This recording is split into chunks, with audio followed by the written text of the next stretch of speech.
C Joseph Vijay எனும் நான்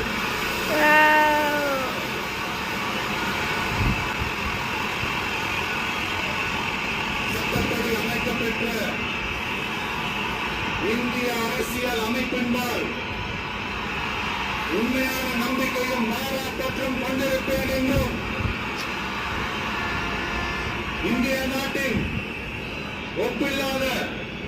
முழு முதல் ஆட்சியையும் ஒருமையையும் நிலை நிறுத்துவேன் என்றும் தமிழ்நாட்டு அரசின் முதலமைச்சராக உண்மையாகவும் முறச்சான்றின் மொழியும் என் கடமைகளை நிறைவேற்றுவேன் என்றும் அரசியல் அமைப்பிற்கும் சட்டத்திற்கும் இணங்க அச்சமும் ஒருதலை சார்பும் இன்றி விருப்பு வெறுப்பை விலக்கி பலதரப்பட்ட மக்கள் அனைவருக்கும் நேர்மையானதை செய்வேன் என்றும் ஆண்டவன் மீது ஆணையிட்டு உறுதிமொழிகிறேன்.